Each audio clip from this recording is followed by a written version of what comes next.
of company.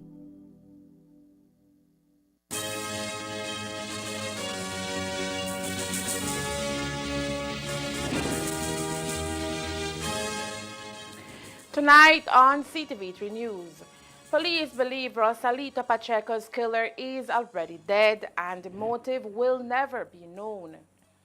Tensions surge in Chetumal, Quintana Roo. How safe it is for Belizeans to travel across the border, we'll tell you. Banner purportedly released by the cartel over social media warns that their acts of violence may infiltrate into the zone. And in some good news, we take you to the community of San Victor, where the school placed first in the Ministry of Agriculture's gardening program. These are some of the stories we have for you tonight in our newscast for Wednesday, May 1st, 2024.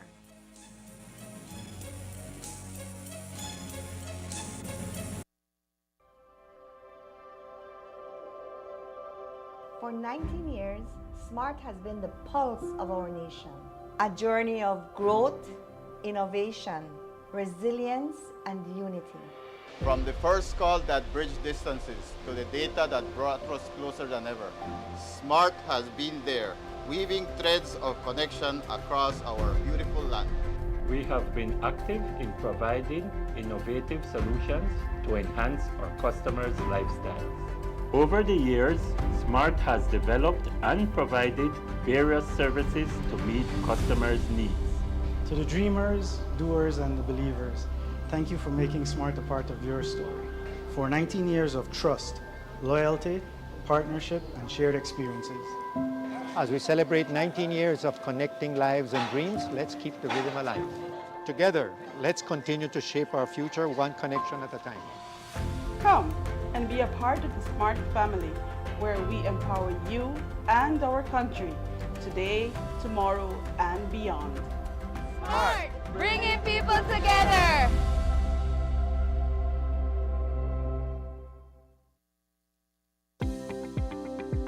The following is a message from the Central Bank of Belize. The High Court of Belize, by a decision issued on 15 April 2024, dismissed the challenge to the Registrar of Credit Unions' appointment of an administrator to St. Francis Xavier Credit Union Limited and affirmed that the appointment was lawful. On 10 March 2023, the Governor of the Central Bank of Belize, in his capacity as Registrar, acting in accordance with Section 61 of the Credit Unions Act, appointed an administrator to CFXCU. The appointment was made after the Registrar concluded that certain administrative and operational problems facing SFXCU may jeopardize the stability of the credit union.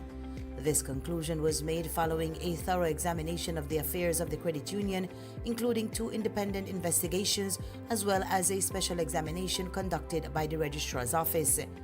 The examination reports concluded that, inter alia, there were significant deficiencies in credit risk management, internal audit functions, and internal control mechanisms. The reports also highlighted numerous breaches of CFXCU's established policies, procedures, and bylaws, contraventions of the provisions of the Credit Unions Act, and an apparent culture of self-dealing and failures of senior management. Based on the conclusions of the examinations, the Registrar sought to engage the Board of Directors of SFXCU from as early as June 2022 to implement corrective measures to address the deficiencies in management and to mitigate the risk to depositors posed by the systematic problems uncovered. The attempt to engage the board proved unsuccessful, despite a lengthy period of communication which lasted several months. The board either refused or neglected to implement the necessary measures which the Registrar had concluded were necessary to safeguard members' funds. In the opinion of the Registrar, the board was either not disposed or equipped to discharge the fiduciary duties owed to members of SFXCU to safeguard their interests. Following the appointment of the administrator in March 2023, 7 of the 8 members of the board of SFXCU, then constituted, and the general manager, Rafael Dominguez, the claimants, brought a legal challenge to the appointment of the High Court of Belize, alleging, among other things, that the appointment was unlawful, in breach of the provisions of the Credit Unions Act, in breach of the requirements of natural justice, and otherwise in violation of the claimant's constitutional rights.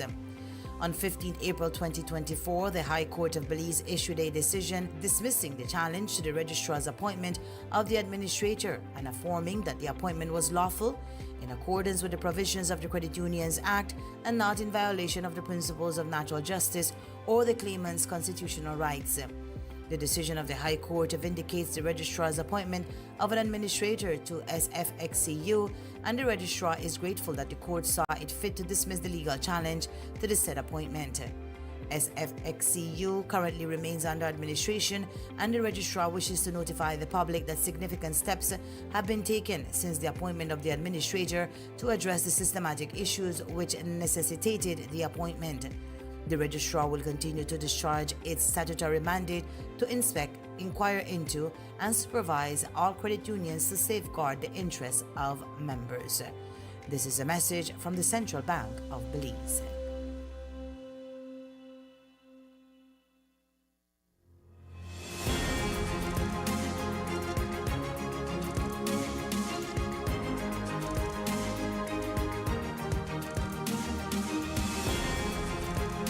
This new Halover Bridge, much like its predecessor, holds momentous importance as it symbolizes resilience, strength, ingenuity, and embodies the steadfast spirit of our Belizean people.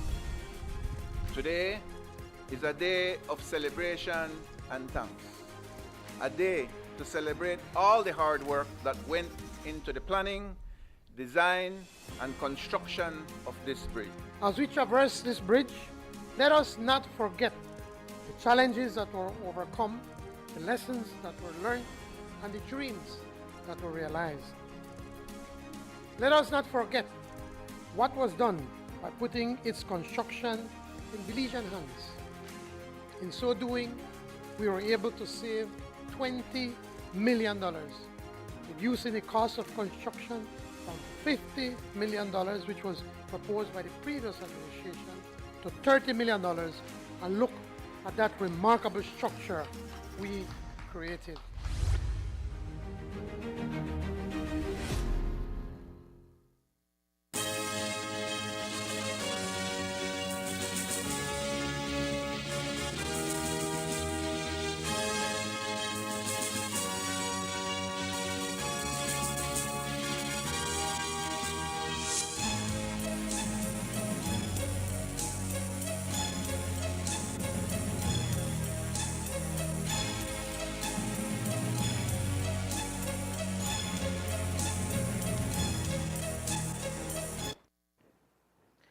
Good evening. With your news also simulcast on Fiesta FM 106.7. I am Joanna Rodriguez. As we reported on Tuesday, our closest neighbors to the north, Chetumal, Quintana Roo, is currently in a security crisis after it is believed that narcos sent a strong message this weekend with random acts of violence and street-style executions. The highest profile killing was that of a police officer who was executed in broad daylight on Avenida Insurgentes. Fermin Cortez Burgos, who was the commander of the Secretariat of Citizen Security and the former director of the Cancun prison, was fired at as many as 40 times. In response to the wanton violence being seen, the Secretariat of Citizen Security in Chetumal, the Mexican Army, Air Force, and National Guard announced the arrival of over 200 troops in Chetumal. The deployment, supported by artillery vehicles and a helicopter, according to reports from authorities in that country, are intended to strengthen security in the region in coordination with local authorities. The increased incidence of violence and additional security in the area has undoubtedly raised concern for Belizeans who regularly traverse across the border into Chetumal. Today we had a very lengthy discussion with Belize's ambassador to Mexico, His Excellency Oscar Arnold, who says Belizeans must exercise caution when traveling across the border during these trying times. Belmopan, the Foreign Affairs Ministry, as well as the security apparatus of Belize, is also observing very keenly what is taking place.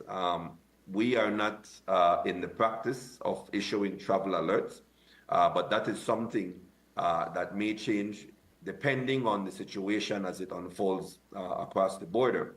I will say this, each individual needs to use common sense, where we all have the information readily available to us. I believe after the incidents took place in a matter of minutes, it was spreading like wildfire on social media. So we all have, there's not an information vacuum. We all have the information at our fingertips, and we need to make the best decision when it comes to our own personal security. If you travel across the border, you should expect to see an increase in the number of checkpoints, an increase in the number of security personnel. The Mexicans have said that the casetas, the little security casetas that we're used to seeing whenever we drive around Chetumal, there will be increased police presence along with support from the National Guard. And so those are some of the things that we should expect to see. If you need to travel, I would say that you try to stick to the main roads. Don't travel alone. Try to travel in groups or along with other family members or friends. And if you need to go there, then you go do what you need to do and then return. Obviously, we would advise on not traveling at night. That is, again, another way of trying to ensure that you stay within daylight hours to conduct your business, and to just be aware of your surroundings and know what's going on around you. And while a travel advisory has not yet been issued for Belizeans traveling to Mexico, Ambassador Arnold says Belizeans can expect changes at the border as well as on the thoroughfares within Chetumal. I know that they've stated that you will see increased checkpoints in and around Chetumal. We haven't received any formal word that it will happen at the border crossing, but I would want to anticipate that you might see heightened vigilance, maybe more questions before, where when we pass through, there is the red and green light that would allow you to just pass through the second security check there where the National Guard would be. I would anticipate that we will see more red lights, just as out of an abundance of caution. In response to the ongoing unrest happening in neighboring Chetumal, the authorities here in Belize have taken a proactive approach to the situation in the event that it escalates and it trickles into Belize. Today, members of the Belizean Armed Forces held a high-level meeting in Belize City to discuss the matter. Following that meeting, Commissioner of Police Chester Williams confirmed the deployment of additional forces in northern Belize. I guess by now the information coming out of Chetumal has been widespread within the Belizean population, and there is some cause for concern by Belizeans in the event that what is happening there may trickle into Belize. And while we can look at the information coming out of there as reliable, there is also some that is not reliable. We know how your colleagues in the media can be at times, right? But as the security apparatus of the country, it is important that we meet. And so we met this morning to discuss our strategy in terms of how we are going to address the issues locally. There is no cause for concern or alarm, as there is no information at this time to indicate that any of the players from Chetumal have or is coming into the country. But just as a means of precaution and to give the Belizean people that sense of safety and security, we met to discuss how we're going to deploy our resources in the northern area, and to see how we can reorganize our current northern operations to make sure that we can cover as much grounds as we can. Our team, police and BDF, remain extremely vigilant. along the irregular border crossing as well as the regular border crossing. As tensions remain high in the area of Quintana Roo, Mexico, here in Belize, authorities are also taking precautionary measures, especially after a banner purportedly bearing a message from the Mexican cartel made it on social media. On the banner, the cartel warns that their acts of violence may extend not only to Mexican officials, but also to persons in the Corozal Free Zone. The words can also be interpreted as if the cartel is saying that the free zone and the entire area of the Rio Hondo, which joins Belize and Mexico, belongs to them. Now, these are very powerful statements made, and with lives at stake, the administration of the free zone immediately went into action along with the Belize Police Department. Based on intelligence, the administration has been able to verify that the banner is fake and dates back to a year ago approximately. Well, I was recently in a meeting with the police from the head of police for the Corozal district and head of the police for the free zone. We have a unit placed here for the police. And it seems as though this information is all fake news. Huh? Okay. So we are not being lackadaisical about anything here, so we still met to discuss what would be the strategy forward.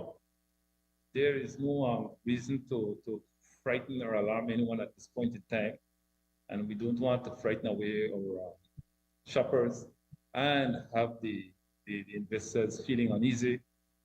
But there's no such threat right now, and we don't want to escalate something and come out with news.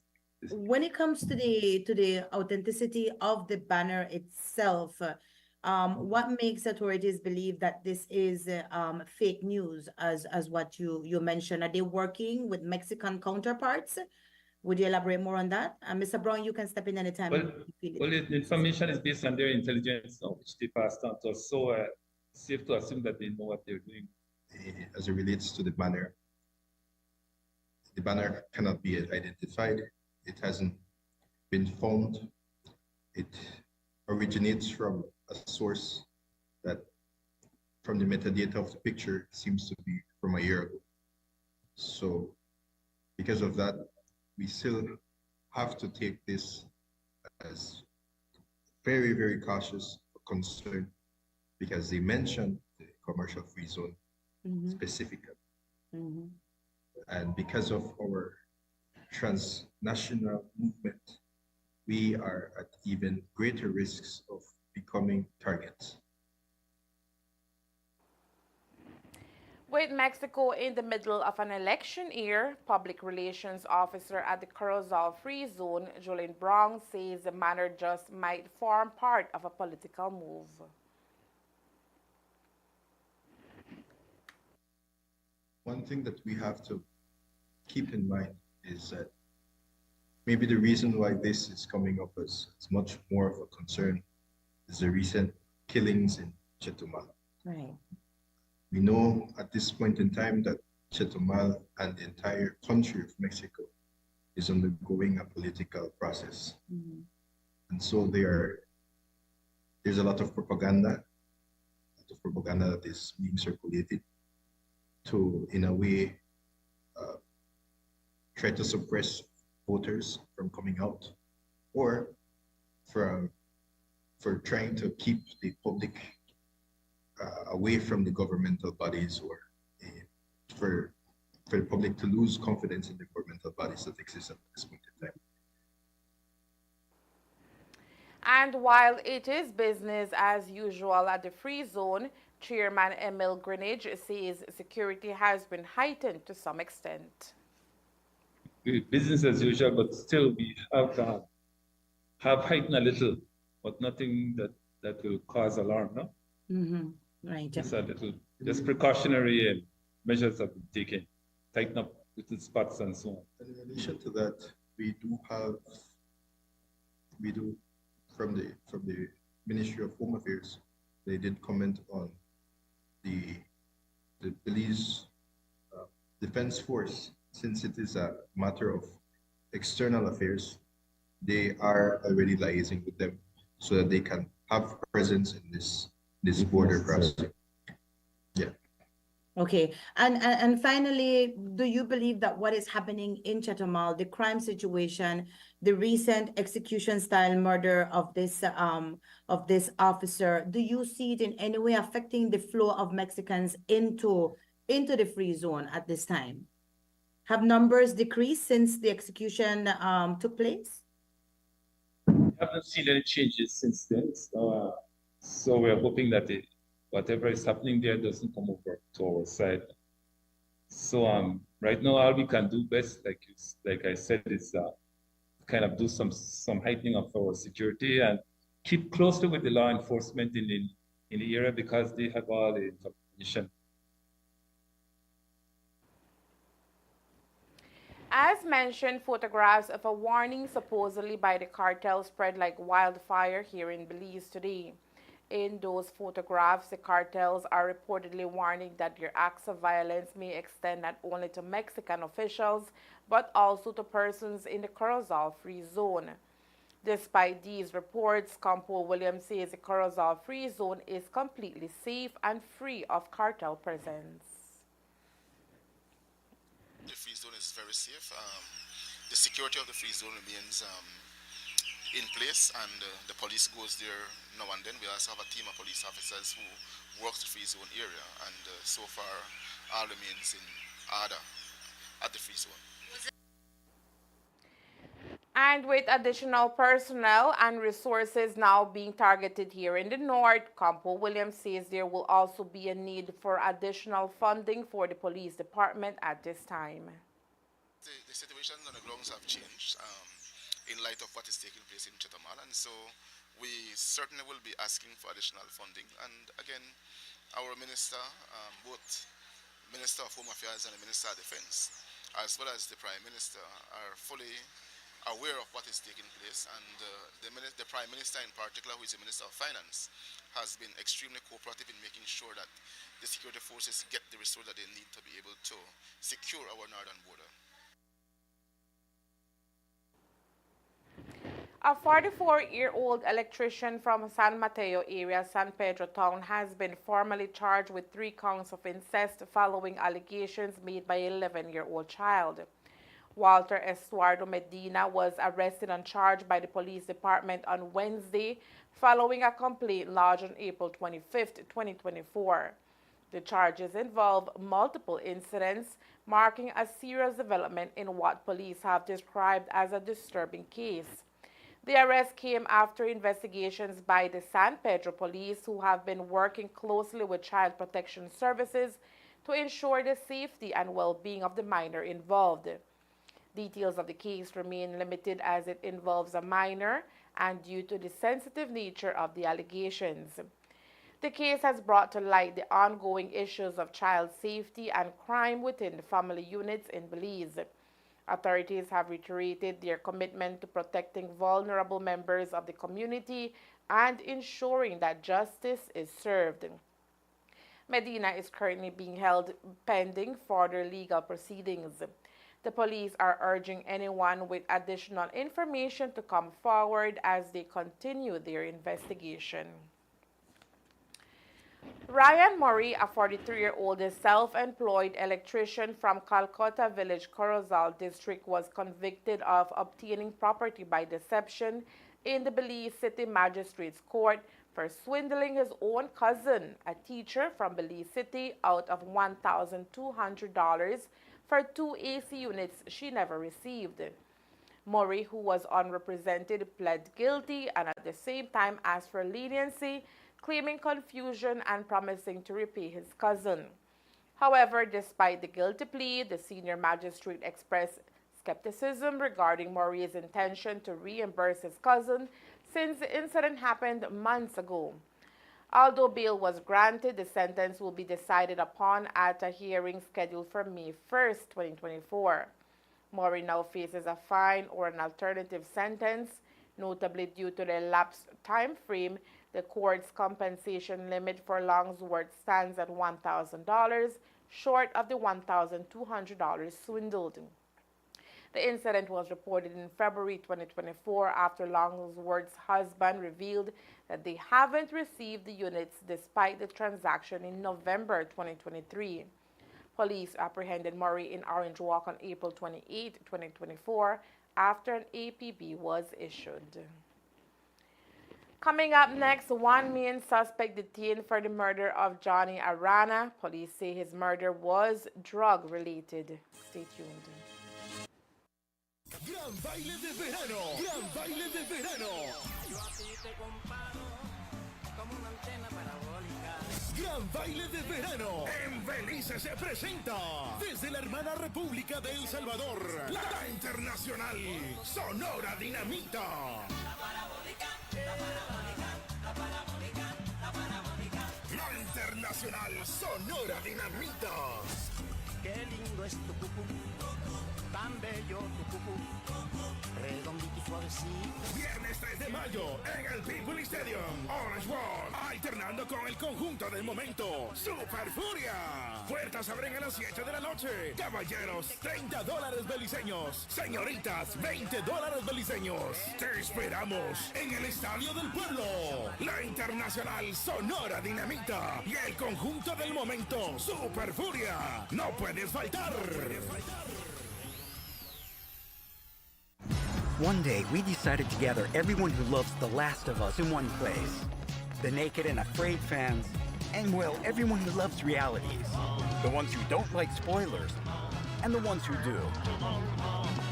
And those who love Barbie and Peppa Pig. That place is called Max. Well, it's not an actual place. It's on your screens, and there's room for everyone. Max is here to bring you more of the stories that you love. Max, the one to watch.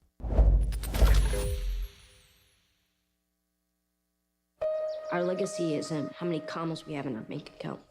It's who we're lucky enough to have in our lives and what we can leave them with. Henry, remind me again why we can't put you in a gifted school. Because it's better for my psychosocial development for me to interact with a peer group in a normal school environment. Oh, yeah.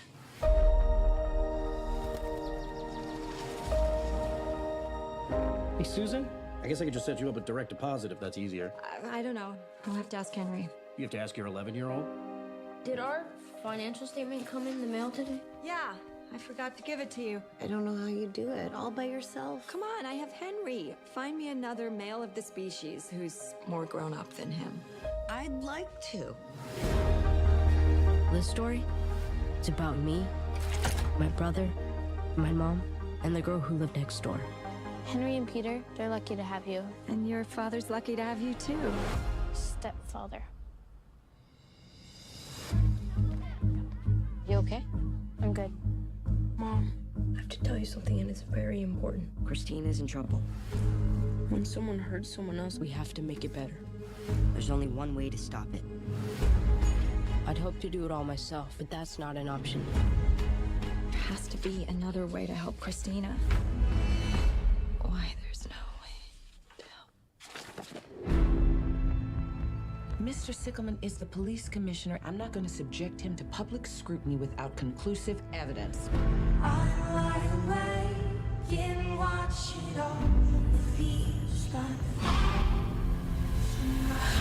Okay, let's do this. Mom, everything you need is right here. I'll be with you the whole time. I know what you've done. Henry documented all of it. Who do you think they're gonna believe? It can't be left undone. No matter what, don't panic. I'm not panicking.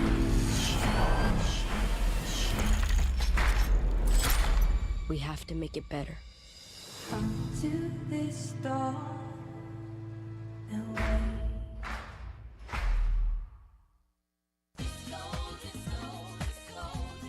Do you want quick cash for your gold?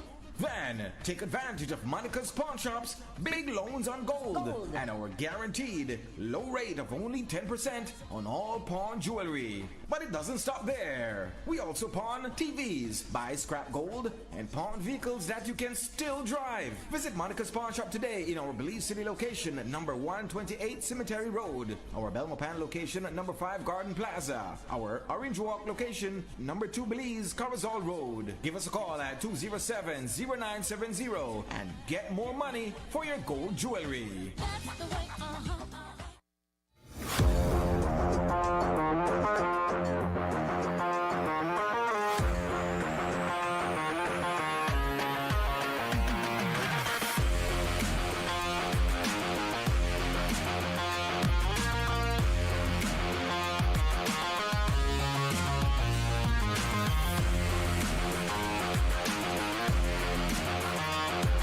Ladies and gentlemen, my name is Anthony Smith, and I'm here to introduce OneLink Mobile. OneLink Mobile is not just an app, it's a future way of payments in Belize.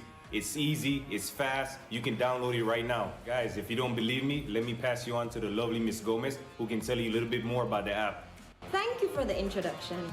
Good morning, everyone. At Heritage Bank, our vision is to become the premier financial institution with cutting-edge technology that simplifies the financial life of our customers. The inception of OneLink Mobile aligns perfectly with this vision. We're excited about this strategic partnership because OneLink Mobile ensures each transaction is safe and private. Our joint efforts will put a powerful, user-friendly financial tool in the hands of the public. We feel that OneLink Mobile makes banking convenient like never before.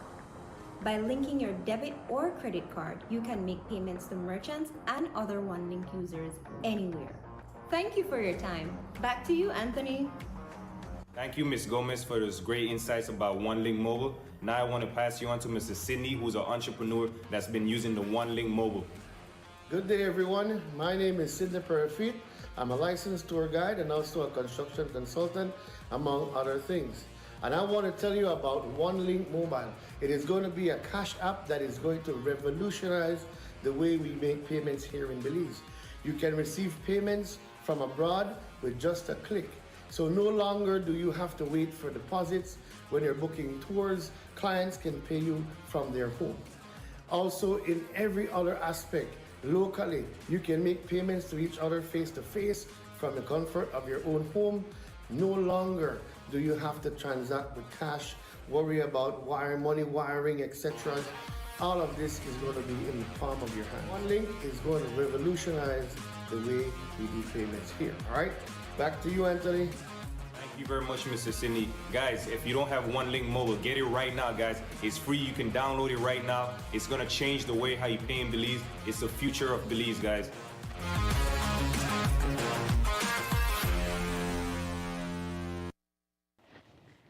Police in Corozal on Monday afternoon found what is believed to be the skeletal remains of Rosalito Pacheco, the Corozal taxi driver who left his home on January 30th this year but never returned.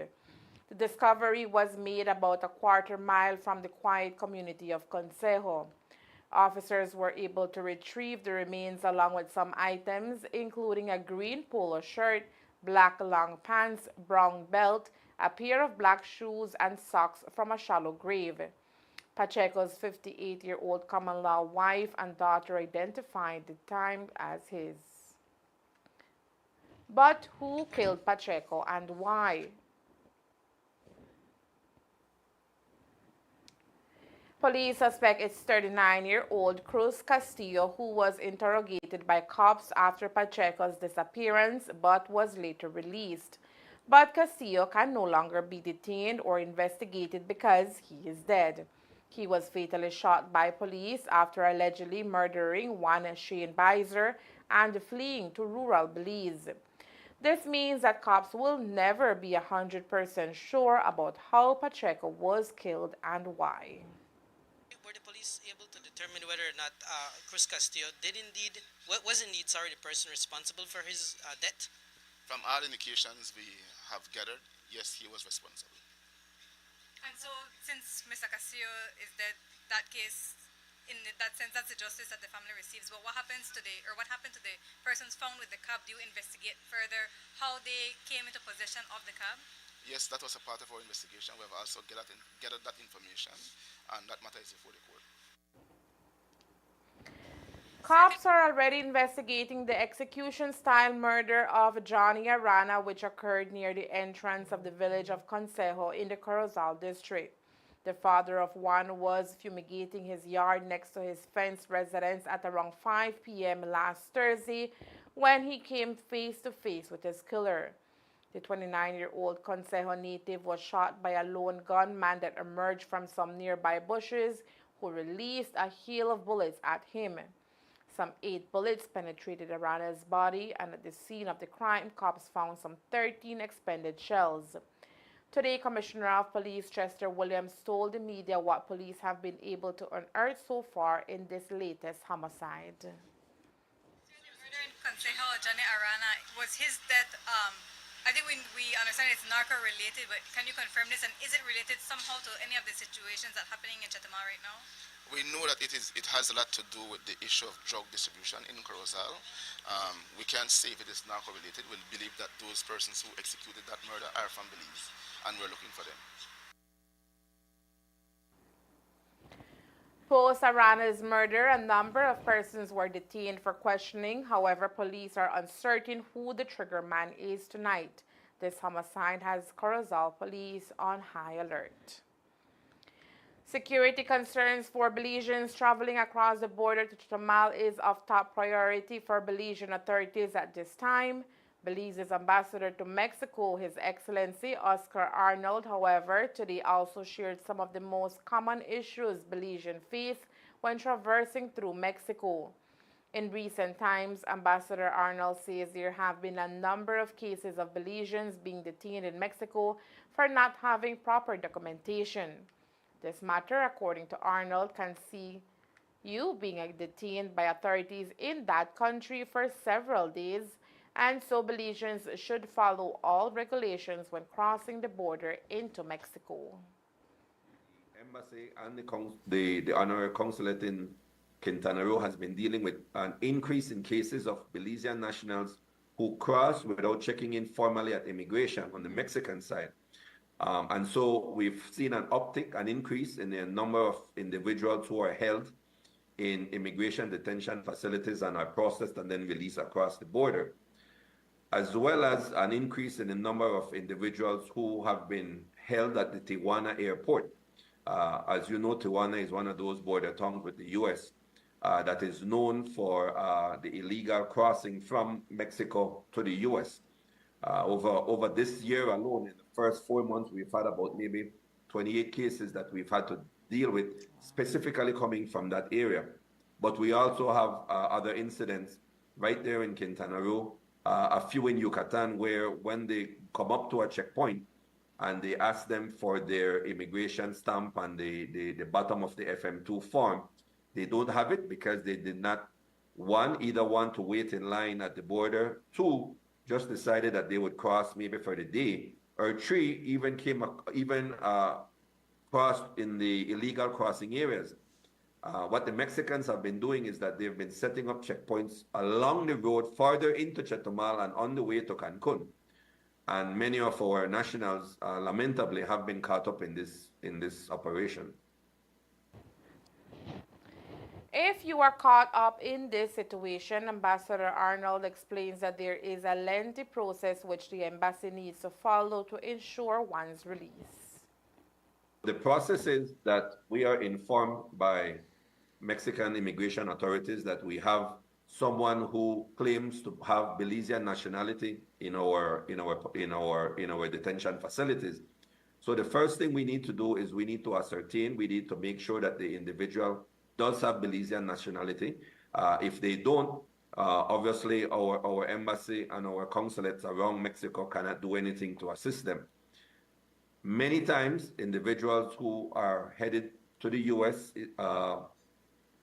Irregularly don't have any form of ID on them. For one reason or the other, they either leave them or they're advised to get rid of them. So we have to do an interview over the phone. Many times family members in Belize, if they have a family member that we can contact, they can provide copies of those documentation. We have to verify those with either vital stats, if it's a birth certificate, or the immigration and nationality section at the passport department, if they have a passport or a copy of their passport. Already that looks like a 2 to 3 day process. The Mexicans usually will hold you for 36 hours to process you through their immigration detention facility.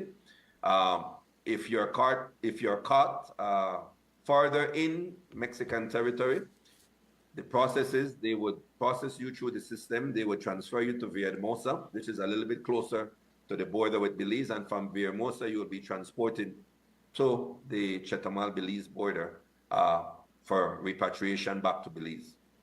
In instances, we've had individuals who are in dire need of insulin, which is a diabetic medication. And so in those instances, you can appreciate that it's a little bit more difficult, because now you can have someone who can become terminally ill on your hands. And so that complicates the matters.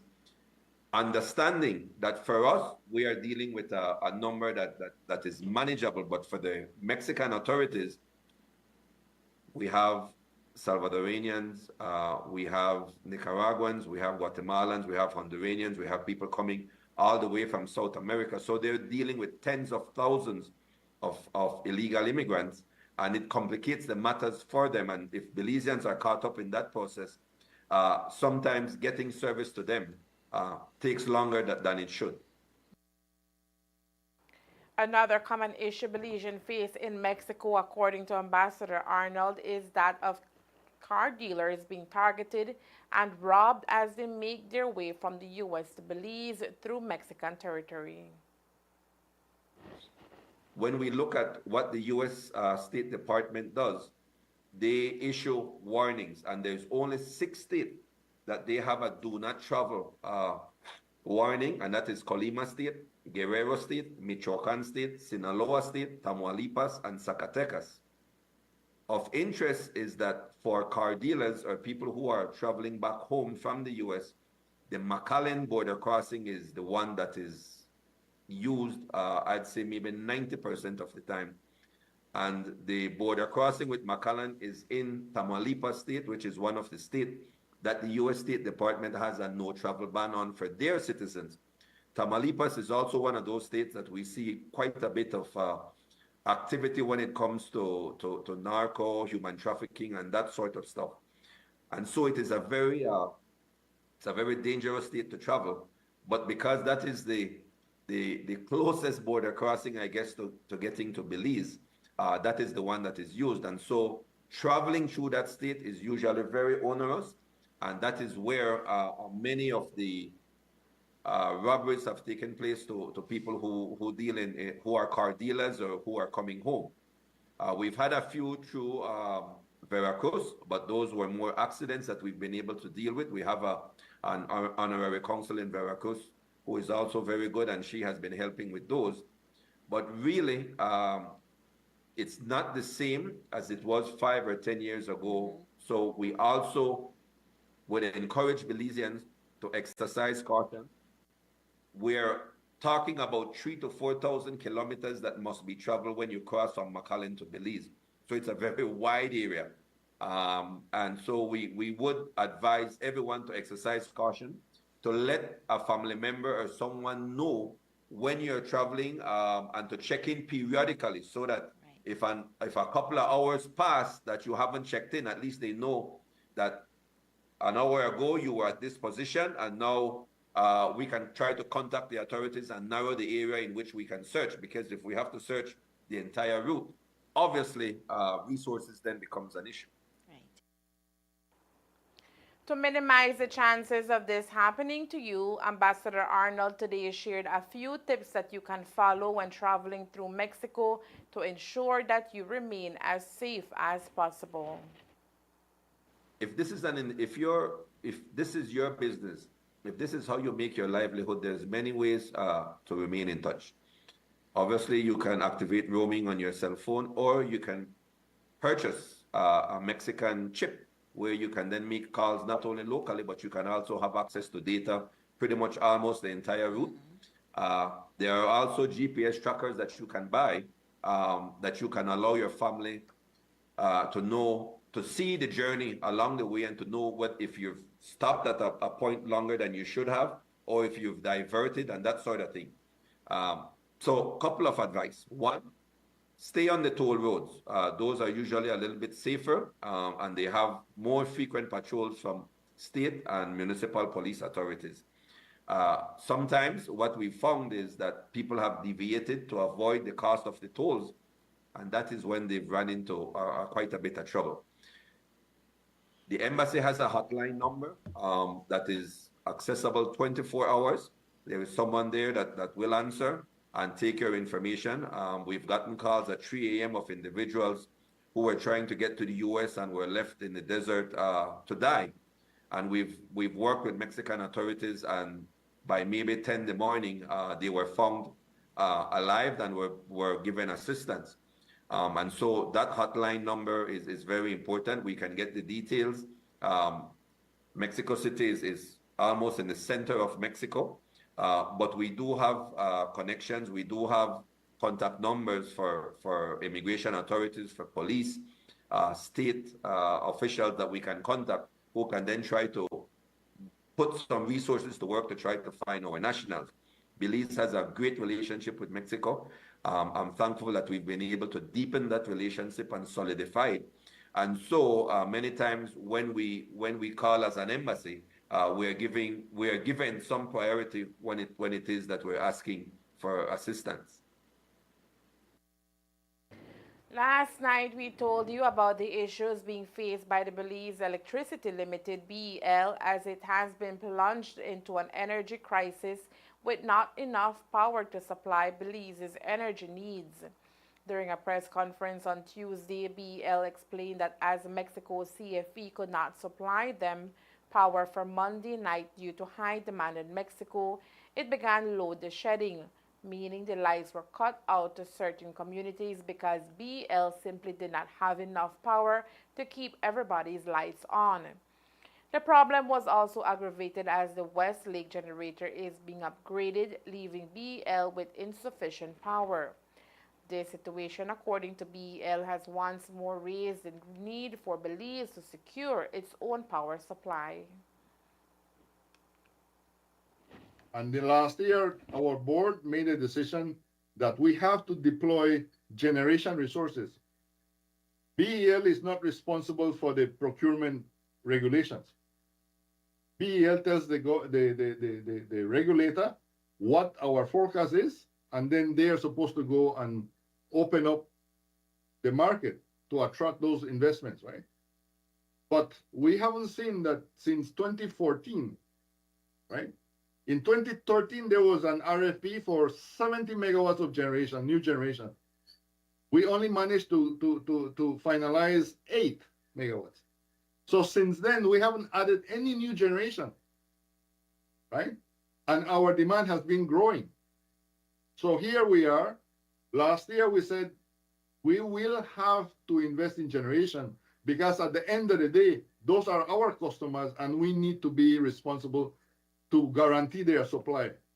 And that is why we are doing the upgrade of the gas turbine at Milet and the new addition of 20 megawatts of another gas turbine that is going to San Pedro, right? In the case of San Pedro, the plan called for battery storage. That hasn't realized itself yet, right? We also had a new cable. There's a project for a new cable. We are working, arduously on that to get that project off the ground. Right? And hopefully by 2026 or earlier, we will have that new supply there. Right? But as far as generation resources are concerned, we believe that after this weekend, we're supposed to be in a better situation because we're going to add 30 additional megawatts. And by the end of May, we will have an additional 20 megawatts from that turbine that we're deploying to San Pedro, right? So that will be 50 additional megawatts that we will be able to depend upon. As Mexico's CFE also faces its own issues with energy supply, BEL says its plan is to ensure that Belize is able to generate enough capacity to supply the country. Right now, a big portion of the price that we pay on for their energy is not only the cost of power, the cost of the energy, but they're also incurring penalties. And those penalties are factored in anytime that they foresee problems with their grid when they are going to, be running the risk of overwhelming the capacity of their transmission lines, right? So they apply a penalty there. I will not lie to you if I tell you that in the past month, right, this month as well, sometimes we had some hours where we saw prices of $1.06 US per kilowatt hour. And here we are selling at an average of 42 cents, Belize, right? But they do that so that people on the opposite side back off from the generation, right? Back off from the taking up of that power at those times, so that they don't have to compromise the grid, their grid, okay? So it is important that we develop our in-country generation capacity. And there is more news after the break. Stay tuned. Gran baile de verano, gran baile de verano.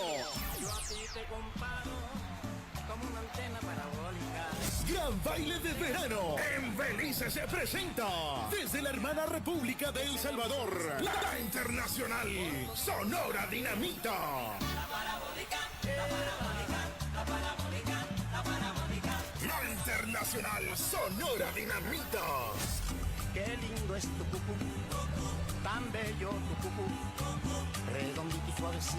Viernes 3 de mayo en el People Stadium, Orange World, alternando con el conjunto del momento, Super Furia. Puertas abren a las 7 de la noche. Caballeros, $30 beliceños. Señoritas, $20 beliceños. Te esperamos en el Estadio del Pueblo. La internacional Sonora Dinamita y el conjunto del momento, Super Furia. No puedes faltar. One day, we decided to gather everyone who loves The Last of Us in one place. The naked and afraid fans, and well, everyone who loves realities. The ones who don't like spoilers, and the ones who do. And those who love Barbie and Peppa Pig. That place is called Max. Well, it's not an actual place. It's on your screens, and there's room for everyone. Max is here to bring you more of the stories that you love. Max, the one to watch.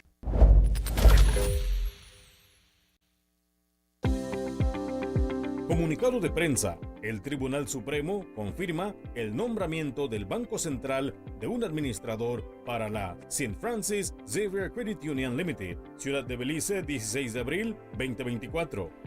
El Tribunal Supremo de Belice, mediante una decisión emitida el 15 de abril del 2024, desestimó la impugnación del nombramiento por parte del registrador de cooperativas de crédito de un administrador para St. Francis Xavier Credit Union Limited y confirmó la legalidad del nombramiento. El 10 de marzo del 2023, el gobernador del Central Bank of Belize, en su calidad de registrador, actuando de conformidad con la sección 61 del Credit Union Act, nombró un administrador para St. Francis Xavier Credit Union. El nombramiento se realizó después de que el registrador concluyera que ciertos problemas administrativos y operativos a los que se enfrentaba St. Francis Xavier Credit Union podrían haber puesto en peligro la estabilidad de la unión de crédito. Esta conclusión se tomó tras una examinación exhaustiva de los asuntos de la unión de crédito, incluyendo 2 investigaciones independientes, así como una examinación especial realizada por la oficina del registrador.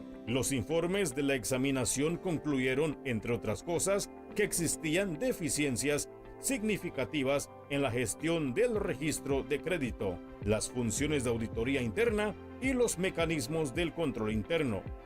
Los informes también destacaron numerosos incumplimientos de las pólizas, procedimientos y estatutos establecidos de St. Francis Xavier Credit Union, contravenciones de las disposiciones del Credit Unions Act y una aparente cultura de autogestión y fallos de la alta gerencia. Basándose en las conclusiones de la examinación, el registrador trató de involucrar a la junta directiva del St. Francis Xavier Credit Union a partir de junio del 2022 para que implementaran medidas correctivas para remediar las deficiencias en la gerencia y mitigar los riesgos para los miembros planteados por los problemas sistémicos descubiertos. El intento de involucrar a la Junta resultó infructuoso. A pesar de un largo periodo de comunicación que duró varios meses, la Junta se negó o no cumplió con implementar las medidas que el registrador había considerado necesarias para proteger los fondos de los miembros. En la opinión del registrador, la Junta no estaba dispuesta o preparada para cumplir con los deberes fiduciarios apropiados para los miembros del St. Francis Xavier Credit Union, con el fin de proteger sus intereses. Tras el nombramiento del administrador en marzo del 2023, 7 de los 8 miembros de la junta directiva del St. Francis Xavier Credit Union, constituida en ese momento junto con el director general Rafael Domínguez Sr., demandantes, impugnaron judicialmente el nombramiento ante el Tribunal Supremo, alegando, entre otras cosas, que el nombramiento era ilegal, infringía las disposiciones del Credit Unions Act, incumplía los requisitos de la justicia natural y por lo demás violaba los derechos constitucionales de los demandantes. El 15 de abril del 2024, el Tribunal Supremo emitió una decisión desestimando la impugnación del nombramiento del administrador por el registrador y confirmando la legalidad del nombramiento en conformidad con las disposiciones del Credit Union Act y no en violencia de los principios de justicia natural o de los derechos constitucionales de los demandantes. La decisión del Tribunal Supremo justifica el nombramiento por parte del registrador de un administrador para St. Francis Xavier Credit Union, y el registrador agradece que el Tribunal Supremo haya considerado oportuno desestimar la impugnación legal de dicho nombramiento. St. Francis Xavier Credit Union permanece actualmente bajo administración y el registrador desea notificar al público que se han tomado medidas significativas desde el nombramiento del administrador para remediar los problemas sistémicos que hicieron necesario el nombramiento. El registrador continuará cumpliendo con su mandato legal de inspeccionar, investigar y supervisar todas las uniones de crédito para proteger los intereses de los miembros. Fin de comunicado.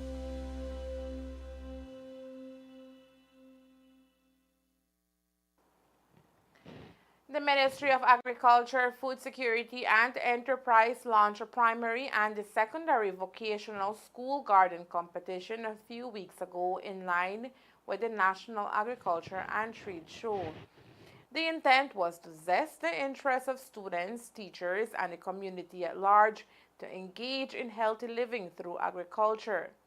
On April 25, 2024, the winners were announced.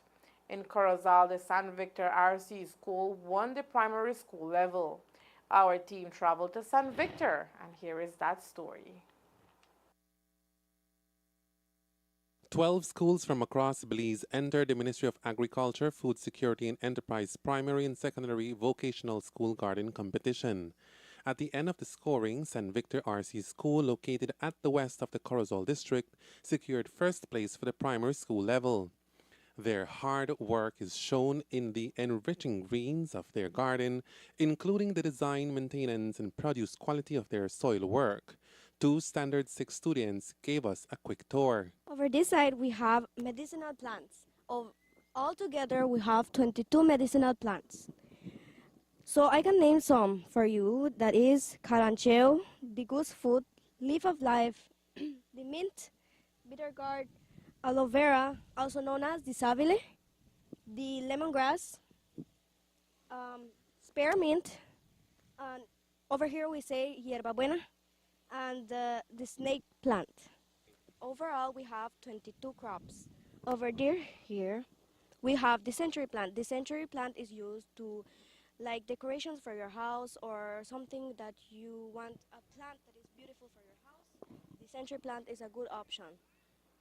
Over here we have the zucchini. As you can see, we haven't harvested yet because it's growing still, but we will almost be harvesting in some months. Over this side we have the cucumber. Over here we have a row of corn. Over here we have 4 rows of lettuce. And back there we have peanuts.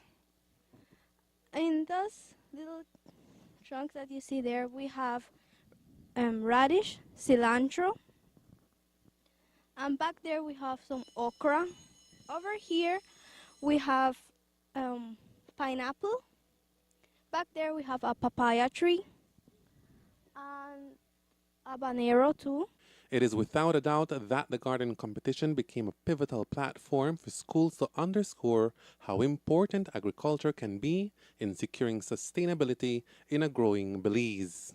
As our curriculum is asking us that we need to incorporate different skills, attitudes towards students' growth. So we developed the garden where we had 37 students coming here. They are going to be responsible to plow the soil, make the seedling, replanting, and then they are going to take care of it. And at the same time, students are learning their attitudes, be responsible, their skills, where they are going to choose the best seed, and then we are going also their attitudes, because some of them were not glad to be here on the garden. However, when time goes, they love, they enjoy it. We chose to have a medicinal area because our community here in San Victor, we're mestizo culture, and then all these medicinal plants in the past that were used to cure rather than going to the doctor, because on those days we don't have no doctor, so they use this as medicinal plants and to cure that is infection, fever, diarrhea, swollen legs. Our environment is full of things that they don't use, so we brought it here. Students painted, they put soil, and they are really enjoying using recycled things in our garden and to make it very, but very beautiful and colorful. And the crops where we have the fruits and vegetables, they also research on the benefits for our body. That is the immune system, how to boost it up without using any vitamins that you are going to the pharmacy and go and purchase it. However, they are going to grow it and then they are going to consume it and they are going to boost their immune system.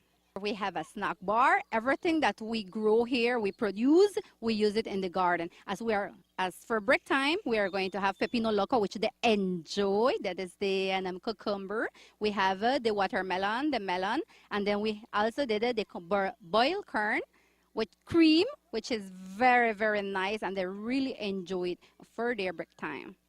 San Victor RC School has the support of its community, who also pitched in to support the school's garden. We can't do all this without our parents, community, students, and all stakeholders.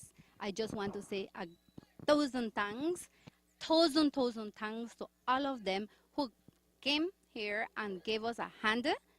And that is why we have the fence, we have the different water irrigation, we have the different shades, which they came here and they do it, they provide us. We have the Honorable Ramirez who donated the solar panels. We have, that is my sugar industry and association, who provide us with the fence, complete fence. So we have new fencing also, thanks to the gardening competition.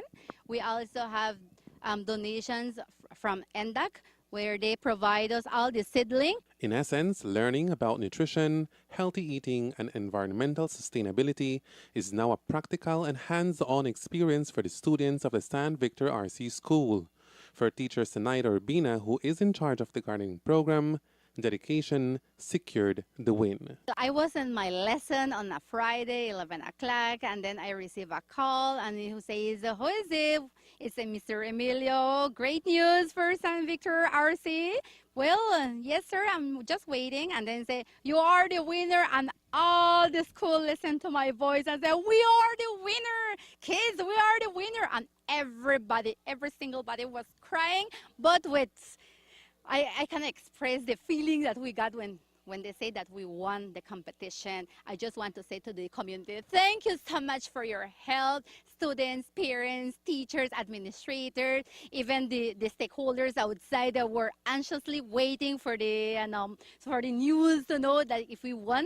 Why? Because we were going to represent not only San Victor RC, but Corozal District and the whole country of Belize. As the winning primary school, St. Victor RC School received a list of prizes that include an HP printer with ink courtesy Angela's Press, a $1,000 gift certificate courtesy of the Ministry of Agriculture, Food Security and Enterprise, redeemable at Agrovet Hiron and Sons Limited, a $500 gift voucher courtesy Belize Agriculture Health Authority, redeemable at Agrovet Hiron and Sons Limited, a greenhouse measuring 30 feet by 17 feet, courtesy Agrovet Hiron and Sons Limited, and seeds from the Caribbean Agriculture Research and Development Institute. Elmer Cornejo, Ctv3 News.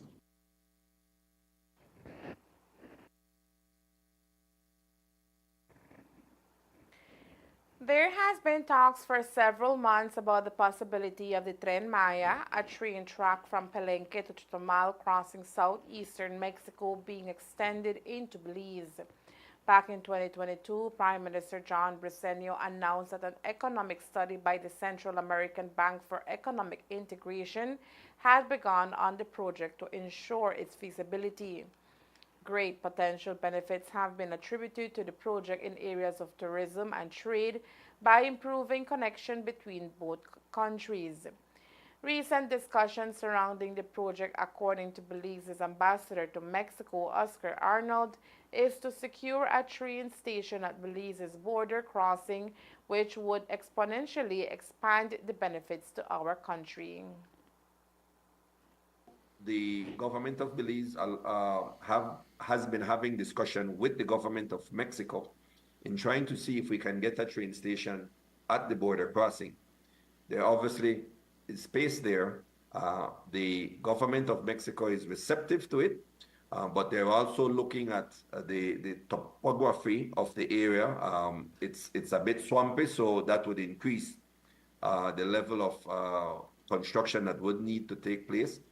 The Belize side has a working group, and so we're awaiting some discussions from the Mexicans if this would be a feasible and a viable train station to have.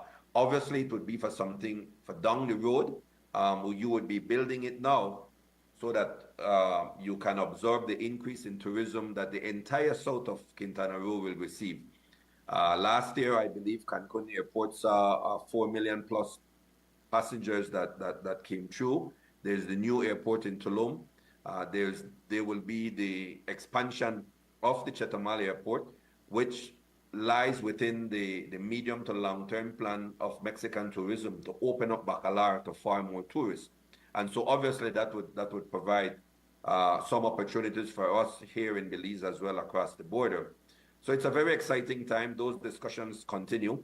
The government of Prime Minister John Briceño is very gung-ho in trying to get this done, but it would be a bipartite decision that has to be taken.